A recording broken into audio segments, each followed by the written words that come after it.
বিসমিল্লাহির রহমানির রহিম। যেখান থেকে আমার ভিডিওটি দেখার সবার প্রতি আসসালামু আলাইকুম। আজকে দোকানে গিয়া খুবই সুন্দর মাছ আনলাম।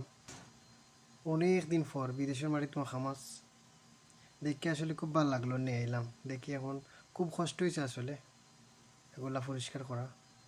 যাই হোক, এদিকে মশলাপাতি আমি রেডি করে নিয়েছি, আপনারা দেখাইছে না যেহেতু আমার স্ট্যান্ড নাই, ও কারণে এদিকে ফ্রিজও থাকতে থাকতে টমেটোর অবস্থা খারাপ। পেঁয়াজ হইল গিয়ে তোমার এই মরিচ হইল গিয়ে তোমার লাল হয়ে গেছে ফ্রিজে থাকতে থাকতে। যাই হোক, ফ্রিজ নিয়ে আসি আমরা, তাজা তো আর খাওয়া সম্ভব নয়, কিনে কিনি ফ্রিজে না রাখি, একদিন দুই দিন খাই। যাই হোক, এটা হইলো একটা ডেক, খালা কুচকুচি একটা ডেক। তেল দিয়ে নিলাম পরিমাণ মতো।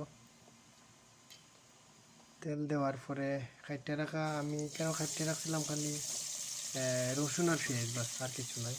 টমেটো ফোড়ে দেবো, টমেটো আর কাঁচামরিচ একটু ফোড়ে দেবো। আর যেহেতু লাল মরিচ দিব এর কারণে কাঁচামরিচ খুবই কম দিছি। আর জাল আমি এমনিও কম খাই, জাল খুবই কম খাই, কারণ জাল বেশি খাইলে সমস্যা।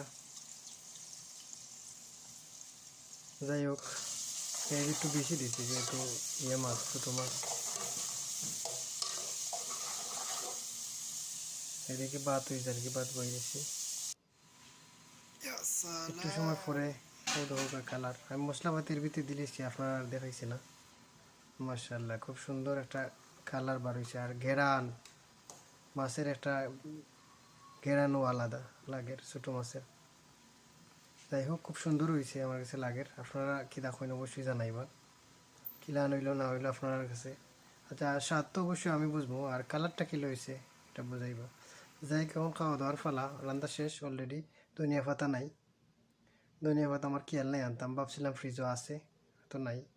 আর আশেপাশে কিন্তু দোকানও নাই। এখন কিন্তু আমার খাওয়ার ফালা। আর দেহকা একদম বাংলাদেশি রান্না হয়েছে, বাংলাদেশের জেলা রান্ধন, তবে একটু সেম বাংলাদেশের মতো হইতো নাই, কোনোভাবেই সম্ভব নয় বাংলাদেশের মতো রান্দা। মাছ আসির মতো অবশ্যই পারতাম নাই, এটা হইয়া লাভ নাই। আর ফ্যামিলির মানুষের হাতর রান্না অবশ্যই মজা, বিশেষ করে আম্মার হাতর খুব মিস করি বিদেশের মাটিতে। যাই হোক, আমার কাছে খুবই ভালো লাগছে, আপনারা তো আসলে বুঝান যাইতো নাই। তো ছোটো মাছ হঠাৎ করে একটা খাইছি অনেকদিন পর, তাই এমনি রানলেও মনে হয় ভালো লাগলো না। যাই মশলাপাতি না দিয়ে যদি খালি পানি দিয়ে রান দিলে তেমন লবণ দিতে তাও ভালো লাগলো না, কেটা কই আমি বিশ্বাস করতাম না। যাই হোক, আর গোসাও বয় করে গোসা লাগে যায় আমার বেশি অংশ। যাই হোক, ভিডিওটা এই পর্যন্তই। খুবই গরম আছিল, খুব কষ্ট করে খাইছি। ভালো লাগলে অবশ্যই লাইক কমেন্ট শেয়ার করবো। আসসালামু আলাইকুম।